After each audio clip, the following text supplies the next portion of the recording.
ठीक है। तो भारत में सबसे पहले तो जानिए कि भारत में एकहरी नागरिकता है ना।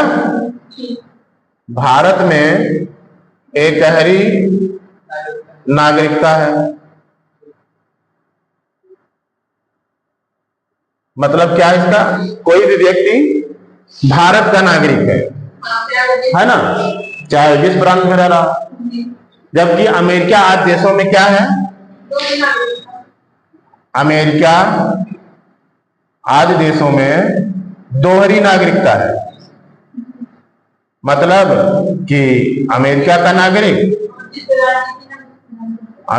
नागरिक और राज्य का नागरिक, है ना। ठीक। तो भारत में जैसे कोई भारत का नागरिक है तो इसके अलावा जो है सब विदेशी है ना। लेकिन भारत के नागरिकता से इतर, पूर्ण नागरिकता से इतर भारत सरकार ने कुछ और श्रेणियां बना रखी हैं, जिनको कुछ विदेशियों से अतिरिक्त, सामान्य विदेशियों से के अलावा कुछ अतिरिक्त सुविधाएं दी जाती हैं। ठीक है, अतिरिक्त सुविधाएं दी जाती हैं। हालांकि वो भारत के एकहरी नागरिकता के तहत वो भारत के नागरिक नहीं है, ठीक, लेकिन कुछ उनको अतिरिक्त सुविधाएं दी जाती हैं। उनको विदेशियों जैसे, जो कि भारत के नागरिक नहीं है, उनके विदेशियों के जैसे श्रेणी में नहीं रखा जाता। उन्हें कुछ अतिरिक्त सुविधाएं दी जाती हैं, उनकी कुछ अलग श्रेणियां हैं।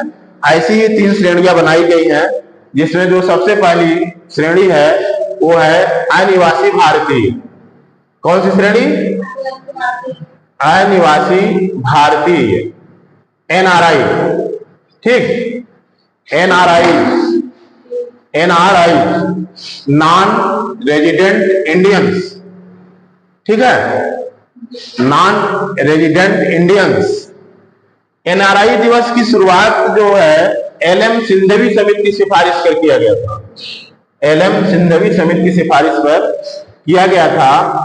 और प्रवासी भारतीय दिवस 9 जनवरी को मनाया जाता है, क्योंकि इसी दिन 9 जनवरी 2015 को गांधी जी भारत आए थे। ठीक, तो सबसे पहले तो हम ये जानेंगे कि इसके अंतर्गत अनिवासी भारतीय या एनआरआई के अंतर्गत किसको रखा जाएगा, एनआरआई कौन है। ठीक, एनआरआई कौन है? मान लीजिए साधारण शब्दों में एनआरआई, साधारण शब्दों में ये जान लीजिए कि जैसे आपके गांव का या शहर का कोई भी व्यक्ति कहां गया, सऊदी अरब गया। ये तो मैं एक उदाहरण ले रहा हूं। सऊदी अरब, अमेरिका, ब्रिटेन या किसी भी देश में गया तो निश्चित है वहां तुरंत वापस आते नहीं, वहां रहते हैं। 6 महीने तो वहां रहते हैं, लंबे समय तक रहते हैं, 2 साल, 4 साल, 6 साल, 10 साल, ऐसे ही रहते हैं ना, सामान्यतः रहते हैं। और भारत आते भी हैं तो कुछ दिन के लिए आते हैं फिर चले जाते हैं। तो इन्हीं लोगों को भारत सरकार ने किसका दर्जा दिया है? एनआरआई। ये क्या है? कैटेगरी, जो विभिन्न कैटेगरियां हैं विदेश में रहने वालों की, उसमें से ये पहली कैटेगरी है एनआरआई, जो कि किसी उद्देश्य से विदेश जाते हैं और रहते हैं। ठीक है, ये भारत के नागरिक होते हैं और भारतीय पासपोर्ट भी धारण करते हैं। ये क्या करते हैं?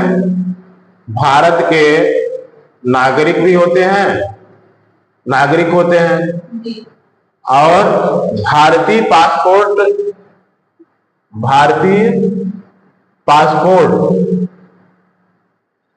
पासपोर्ट धारण करते हैं। ठीक है, और नौकरी या व्यवसाय के लिए भारत से बाहर रहते हैं।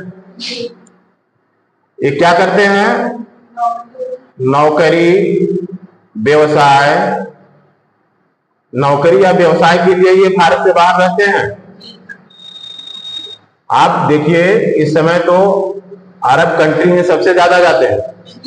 हर गांव में, हर शहर में कुछ न कुछ लोग सऊदी अरब या और अन्य यूएई वगैरह में जाते हैं और नौकरी और व्यवसाय के सिलसिले में ही। तो इन सभी को हम भारत सरकार किसमें शामिल करती है? एनआरआई। ये सभी क्या है? अनिवासी भारतीय। अनिवासी नाम से ही स्पष्ट है, अनिवासी, निवासी नहीं है, फिर भी भारतीय हैं। अनिवासी भारतीय, ठीक, क्लियर हो गया। अनिवासी भारतीय कौन है? जो कि व्यवसाय के लिए, नौकरी के लिए कहां गया है? विदेश गया है, वो है एनआरआई। अब इनको भारत सरकार क्या सुविधा देती है? विदेश में लंबे समय तक रहने वाले ये भारतीय नागरिक होते हैं। केंद्र सरकार द्वारा घोषित सभी नागरिक सुविधाएं इनको मिलती हैं। क्या? हाँ, केंद्र सरकार द्वारा घोषित सभी नागरिक सुविधाएं इनको मिलती हैं। सभी नागरिक सुविधाएं, राइट। कहने का मतलब है कि ये आए तो मतदान भी कर सकते हैं, चुनाव भी लड़ सकते हैं, और संभव हुआ तो कहीं प्राप्त हुआ व्यवस्था के अनुसार तो नौकरी भी कर सकते हैं, सरकारी या प्राइवेट कुछ भी, है ना। तो ये सारी सुविधाएं इनको मिलती हैं। नागरिक द्वारा किए जाने वाले कार्यों के समान ही इनको सब सुविधाएं मिलती हैं। ये भारतीय नागरिक ही हैं, ठीक है, और कोई अंतर विशेष नहीं है। इन्हीं को कहा जाता है एनआरआई, ठीक। और इसके अलावा दूसरी कैटेगरी है